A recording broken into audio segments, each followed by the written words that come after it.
देवता उसे कहते हैं जो हर तरह की वस्तु, सुख, समृद्धि और सिद्धियां देने में सक्षम है। देवताओं द्वारा दिए गए ऐसे 10 वरदान जिनको जानकर रह जाएंगे आप हैरान। आपको ये तो मालूम ही होगा कि माता जानकी जी ने हनुमान जी को अजर, अमर और गुणनिधि होने का वरदान दिया था।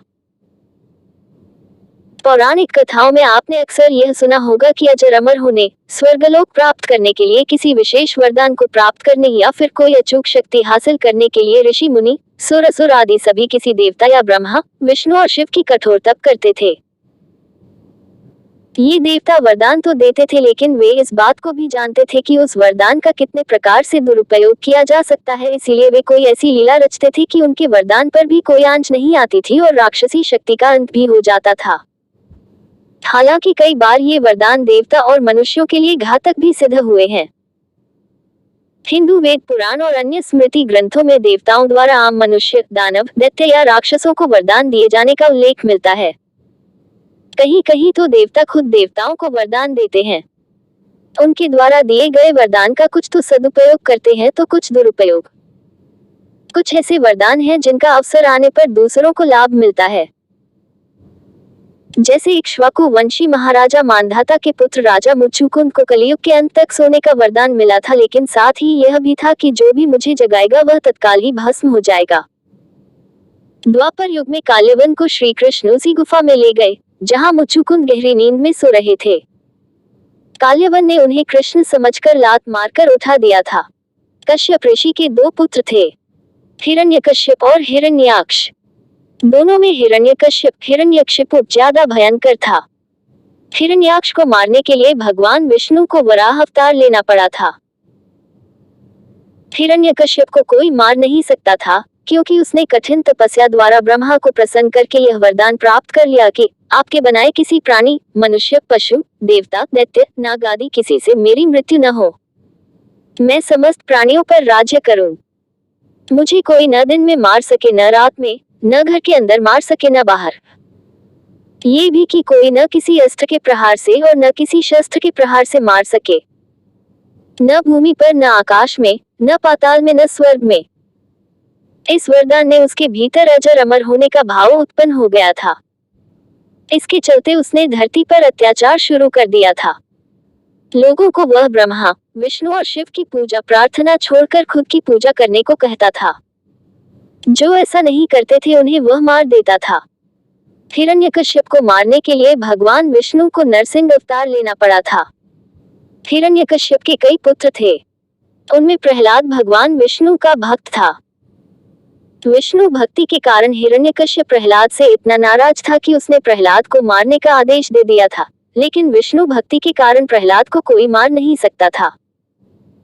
प्रहलाद को जल में डुबोया गया, पहाड़ से नीचे गिराया गया, अस्त्र शस्त्र से काटने का प्रयास किया गया, लेकिन हर उपाय असफल रहे। इससे हिरण्यकश्यप चिंतित हो गया। हिरण्यकश्यप को चिंतित देख उसकी बहन होलिका ने प्रहलाद को लेकर अग्नि में प्रवेश करने का प्रस्ताव रखा। होलिका को वर प्राप्त था कि वह स्वयं अग्नि में न जलेगी। पर जब होलिका प्रहलाद को गोद में ले चिता पर बैठी तो एक चमत्कार हुआ। होलिका जल गई और प्रहलाद बच गए। क्यों? क्योंकि होलिका के मन में पाप था। दूसरे के साथ हृदय में पाप लेकर बैठने की उसने गलती की थी।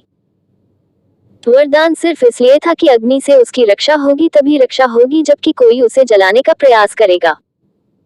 इस घटना के बाद हिरण्यकश्यप ने प्रहलाद को एक खंभे से बांध दिया। फिर भरी सभा में प्रहलाद से पूछा, किसके बलबूते पर तू मेरी आज्ञा के विरुद्ध कार्य करता है? प्रहलाद ने कहा, आप अपना असुर स्वभाव छोड़ दें। सबके प्रति समता का भाव लाना ही भगवान की पूजा है। हिरण्यकश्यप ने क्रोध में कहा, तू मेरे सिवा किसी और को जगत का स्वामी बताता है।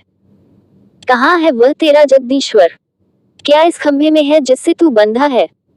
ये कहकर हिरण्यकश्यप ने खंभे में घूंसा मारा। तभी खंभा भयंकर आवाज करते हुए फट गया और उसमें से एक भयंकर डरावना रूप प्रकट हुआ जिसका सिर सिंह का और धड़ मनुष्य का था। पीली आंखें, बड़े बड़े नाखून, विकराल चेहरा और तलवार सी लपलपाती जीभ।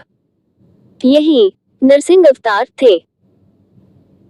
उन्होंने तेजी से हिरण्यकश्यप को पकड़ लिया और संध्या की वेला में, न दिन में, न रात में, सभा की देहली पर, न बाहर, न भीतर अपनी जांघों पर रखकर, न भूमि पर, न आकाश में अपने नखों से, न अस्त्र से, न शास्त्र से उसका कलेजा फाड़ डाला। हजारों सैनिक जो प्रहार करने आए, उन्हें भगवान नरसिंह ने हजारों भुजाओं और नखरूपी शस्त्रों से खदेड़कर मार डाला। फिर क्रोध से भरे नरसिंह भगवान सिंहासन पर जा बैठे। तब प्रहलाद ने दंडवत होकर उनकी प्रार्थना पूजा की। प्रहलाद का राजतिलक करने के बाद नरसिंह भगवान चले गए। भस्मासुर एक महापापी असुर था।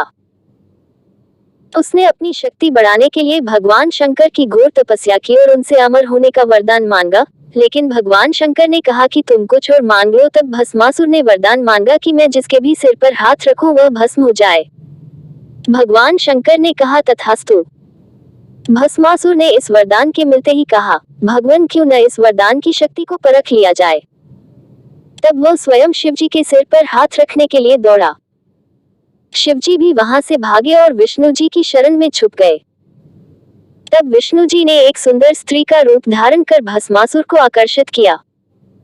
भस्मासुर शिव को भूलकर उस सुंदर स्त्री के मोहपाश में बंध गया। मोहिनी स्त्री रूपी विष्णु ने भस्मासुर को खुद के साथ नृत्य करने के लिए प्रेरित किया। भस्मासुर तुरंत ही मान गया। नृत्य करते समय भस्मासुर मोहिनी की ही तरह नृत्य करने लगा और उचित मौका देखकर विष्णु जी ने अपने सिर पर हाथ रखा। शक्ति और काम के नशे में चूर भस्मासुर ने जिसकी नकल की और भस्मासुर अपने ही प्राप्त वरदान से भस्म हो गया। असुर बाली की कृपा प्राप्त त्रिपुरासुर भयंकर असुर थे। महाभारत के कर्ण पर्व में त्रिपुरासुर के वध की कथा बड़े विस्तार से मिलती है। भगवान कार्तिकेय द्वारा तारकासुर का वध करने के बाद उसके तीनों पुत्रों ने देवताओं से बदला लेने का प्रण कर लिया। तीनों पुत्र तपस्या करने के लिए जंगल में चले गए और हजारों वर्ष तक अत्यंत दुष्कर तप करके ब्रह्मा जी को प्रसन्न किया। तीनों ने ब्रह्मा जी से अमरता का वरदान मांगा। ब्रह्मा जी ने उन्हें मना कर दिया और कहने लगे कि कोई ऐसी शर्त रख लो जो अत्यंत कठिन हो। उस शर्त के पूरा होने पर ही तुम्हारी मृत्यु हो। तीनों ने खूब विचार कर ब्रह्मा जी से वरदान मांगा, हे प्रभु, आप हमारे लिए 3 पुरियों का निर्माण कर दें और वे तीनों पुरियां जब अभिजित नक्षत्र में एक पंक्ति में खड़ी हों और कोई क्रोधजित अत्यंत शांत अवस्था में असंभव रथ और असंभव बाण का सहारा लेकर हमें मारना चाहे, तब हमारी मृत्यु हो। ब्रह्मा जी ने कहा तथास्तु। शर्त के अनुसार उन्हें 3 पुरियां नगर प्रदान की गईं। तारकाक्ष के लिए स्वर्णपुरी, कमलाक्ष के लिए रजतपुरी और विद्युन्माली के लिए लौहपुरी का निर्माण विश्वकर्मा ने कर दिया। इन तीनों असुरों को ही त्रिपुरासुर कहा जाता था। इन तीनों भाइयों ने इन पुरियों में रहते हुए 7 लोकों को आतंकित कर दिया। वे जहां भी जाते समस्त सत्पुरुषों को सताते रहते। यहाँ तक कि उन्होंने देवताओं को भी उनके लोकों से बाहर निकाल दिया। सभी देवताओं ने मिलकर अपना सारा बल लगाया, लेकिन त्रिपुरासुर का प्रतिकार नहीं कर सके और अंत में सभी देवताओं को तीनों से छुप छुप कर रहना पड़ा। अंत में सभी को शिव की शरण में जाना पड़ा। भगवान शंकर ने कहा, सब मिलकर के प्रयास क्यों नहीं करते। देवताओं ने कहा, ये हम करके देख चुके हैं। तब शिव ने कहा, मैं अपना आधा बल तुम्हें देता हूँ और तुम फिर प्रयास करके देखो। लेकिन संपूर्ण देवता सदाशिव के आधे बल को संभालने में असमर्थ रहे। तब शिव ने स्वयं त्रिपुरासुर का संहार करने का संकल्प लिया। सभी देवताओं ने शिव को अपना अपना आधा बल समर्पित कर दिया। अब उनके लिए रथ और धनुष बाण की तैयारी होने लगी, जिससे रणस्थल पर पहुंचकर तीनों असुरों का संहार किया जा सके। इस असंभव रथ का पुराणों में विस्तार से वर्णन मिलता है। पृथ्वी को ही भगवान ने रथ बनाया, सूर्य और चंद्रमा पहिए बन गए, श्रेष्ठ सारथी बने, विष्णु बाण, मेरु पर्वत धनुष और वासुकी बने उस धनुष की डोर। इस प्रकार असंभव रथ तैयार हुआ और संहार की सारी लीला रची गई। जिस समय भगवान उस रथ पर सवार हुए, तब सकल देवताओं द्वारा संभाला हुआ वह रथ भी डगमगाने लगा। तभी विष्णु भगवान वृषभ बनकर उस रथ में जा जुड़े। उन घोड़ों और वृषभ की पीठ पर सवार होकर महादेव ने उस असुर नगर को देखा और पाशुपत अस्त्र का संधान कर तीनों पुरों को एकत्र होने का संकल्प करने लगे। उस अमोघ बाण में विष्णु, वायु, अग्नि और यम चारों ही समाहित थे। अभिजित नक्षत्र में उन तीनों पुरियों के एकत्रित होते ही भगवान शंकर ने अपने बाण से पुरियों को जलाकर भस्म कर दिया और तब से ही भगवान शंकर त्रिपुरांतक बन गए। त्रिपुरासुर को जलाकर भस्म करने के बाद भोले रुद्र का हृदय द्रवित हो उठा और उनकी आंख से आंसू टपक गए। आंसू जहां गिरे वहां रुद्राक्ष का वृक्ष उगाया। रुद्र का अर्थ शिव और अक्ष का आंख अथवा आत्मा है। महिषासुर असुर सम्राट रंभ और उसके भाई करम्भ ने अग्नि और वरुण देव को प्रसन्न कर उनसे वरदान प्राप्त किया था। जहां अग्नि देव को प्रसन्न करने के लिए असुर रंभ ने आग के छल्ले में बैठकर कठोर तप किया था, वहीं करम्भ ने जल के भीतर रहकर वरुण देव के लिए तपस्या की थी। अंत में इंद्रदेव ने मगरमच्छ का रूप लेकर करम्भ का वध किया था और बाद में इंद्र के वज्र के वार से रंभ की मृत्यु हुई थी। पानी में रहने वाली भैंस और असुर सम्राट रंभ की संतान महिषासुर ने भी घोर तपस्या की। रंभासुर का पुत्र था महिषासुर, जो अत्यंत शक्तिशाली था। उसने अमर होने की इच्छा से ब्रह्मा को प्रसन्न करने के लिए बड़ी कठिन तपस्या की। ब्रह्मा जी उसके तप से प्रसन्न हुए। वे हंस पर बैठकर महिषासुर के निकट आए और बोले, वत्स, उठो, इच्छानुसार वर मांगो। महिषासुर ने उनसे अमर होने का वर मांगा। ब्रह्मा जी ने कहा, वत्स, एक मृत्यु को छोड़कर जो कुछ भी चाहो मैं तुम्हें प्रदान कर सकता हूँ, क्योंकि जन्मे हुए प्राणी का मरना तय होता है। महिषासुर ने बहुत सोचा और फिर कहा, ठीक है प्रभु। देवता, असुर और मानव किसी से मेरी मृत्यु न हो। किसी स्त्री के हाथ से मेरी मृत्यु निश्चित करने की कृपा करें। ब्रह्मा जी एवमस्तु कहकर अपने लोक चले गए। वर प्राप्त करके लौटने के बाद महिषासुर समस्त दैत्यों का राजा बन गया। उसने दैत्यों की विशाल सेना का गठन कर पाताल लोक और मृत्युलोक पर आक्रमण कर समस्त को अपने अधीन कर लिया।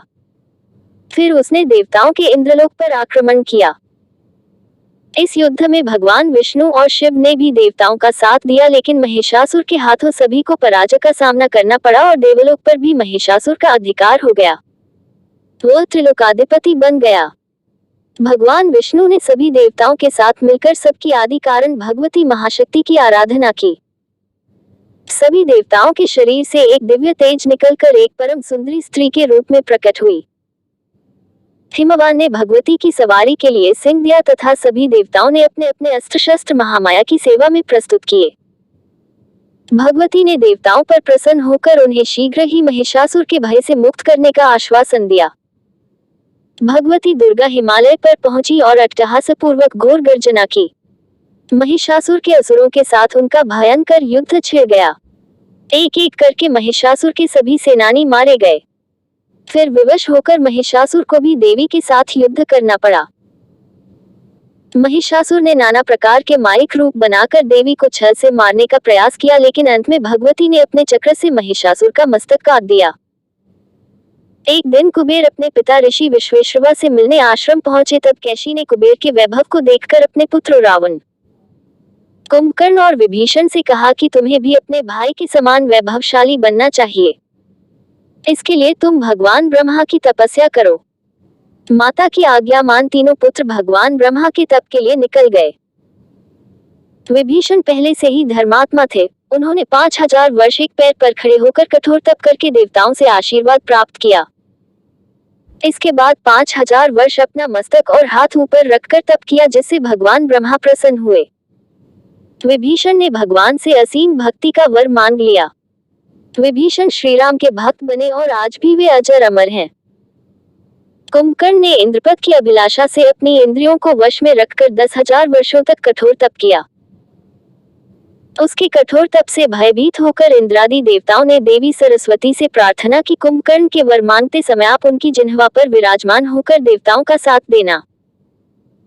तब वर मांगते समय देवी सरस्वती कुंभकर्ण की जिह्वा पर विराजमान हो गई और कुंभकर्ण ने इंद्रासन की जगह निंद्रासन मांग लिया। इधर रावण ने अपने भाइयों से भी अधिक कठोर तप किया। ऋषि विश्वेश्वरवा ने रावण को धर्म और पांडित्य की शिक्षा दी। वो प्रत्येक 11वें वर्ष में अपना एक शीश भगवान के चरणों में समर्पित कर देता। इस तरह उसने भी 10,000 साल में अपने 10 शीश भगवान को समर्पित कर दिए। उसके तप से प्रसन्न होकर भगवान ने उसे वर मांगने को कहा। तब रावण ने कहा कि देव, दानव, दैत्य, राक्षस, गंधर्व, किन्नर, यक्ष आदि सभी दिव्य शक्तियां उसका वध न कर सके। रावण मनुष्य और जानवरों को कीड़ों की भांति तुच्छ समझता था, इसलिए वरदान में उसने इनको छोड़ दिया। यही कारण था कि भगवान विष्णु को उसके वध के लिए मनुष्य अवतार में आना पड़ा। रावण ने अपनी शक्ति के बल पर शनि और यमराज को भी हरा दिया था। शुंभ और निशुंभ नामक दो बड़े ही भयानक दो दैत्य थे जिन्होंने कठोर तप करके भगवान ब्रह्मा से वरदान हासिल किया था। दोनों भाई यह मानते थे कि हमारा अंत कोई स्त्री कैसे कर सकती है, उसकी इतनी सामर्थ्य नहीं हो सकती, तो इसलिए उन्होंने यह वरदान मांगा कि कोई भी पुरुष, देवता, राक्षस, दानव, असुर उनका वध न कर पाए। बस फिर क्या था, इन दोनों भाइयों के आतंक से तीनों लोकों में हाहाकार मच गया। इन तीनों के आतंक को खत्म करने के लिए ही अंत में मां दुर्गा का अवतार हुआ था। रक्तबीज का नाम तो आपने सुना ही होगा। वह बड़ा ही भयानक असुर था। भूमि पर उसके रक्त की एक भी बूंद गिरती तो उस रक्त से उसी के समान एक और राक्षस पैदा हो जाता। इस तरह युद्ध में उसकी जब हजारों बूंदें गिरी तो हजारों राक्षस पैदा होकर हाहाकार मचाने लगे। ये भयानक मंजर देखकर देवता भी घबराने लगे। सभी सोच में पड़ गए कि इसे कैसे मारा जाए। ये रक्तबीज दरअसल अपने पूर्व जन्म में असुर सम्राट रंभ था, जिसको इंद्र ने तपस्या करते वक्त धोखे से मार दिया था। रक्तबीज के रूप में उसने फिर से घोर तपस्या की और यह वरदान प्राप्त किया कि उसके शरीर की एक भी बूंद अगर धरती पर गिरती है तो उससे एक और रक्तबीज उत्पन्न होगा। अंत में महादेव के कहने पर माता काली ने रक्तबीज का वध किया था। शक्ति की अवतार मां काली ने रक्तबीज का सिर काटकर उसके रक्त का पान किया ताकि उसके शरीर की एक भी बूंद धरती का स्पर्श न कर सके। महिषासुर के वध के बाद उसकी बहन महिषी ने प्रतिशोध लेने के लिए ब्रह्मा जी की घोर तपस्या की। उसके तप से प्रसन्न होकर ब्रह्मा जी को प्रकट होना ही पड़ा। उसने ब्रह्मा जी से वरदान मांगा कि उसका शिव और विष्णु से संयुक्त रूप से उत्पन्न संतान ही उसका वध कर सकती और कोई नहीं। महिषी का अंत करने के लिए बाद में विष्णु की स्त्री अवतार मोहिनी और शिव के संसर्ग से उत्पन्न हुए अप्पा द्वारा महिषी का अंत हुआ था। सतयुग में असुरों के एक राजा बलि हुए, जो महाशक्तिशाली और परम दानवीर थे। असुर वंश में जन्म लेने के बावजूद ये भगवान विष्णु के भक्त थे। इन्होंने अपने बल से इंद्रलोक सहित संपूर्ण पृथ्वी पर आधिपत्य स्थापित कर लिया था। देवताओं की प्रार्थना पर भगवान विष्णु वामन का रूप धारण कर प्रकट हुए और बलि से 3 पग भूमि दान में मांगी। 2 पग में भगवान ने पृथ्वी व देवलोक को नाप लिया। तीसरा पग रखने के लिए जब कुछ नहीं बचा तब बलि ने अपना सिर आगे कर दिया। भगवान राजा बलि की उदारता से प्रसन्न हुए और चिरंजीवी होने का वरदान दिया। भगवान विष्णु ने कहा कि चातुर्मास के दौरान वे पाताल लोक में निवास करें और वे पाताल लोक की रक्षा करेंगे।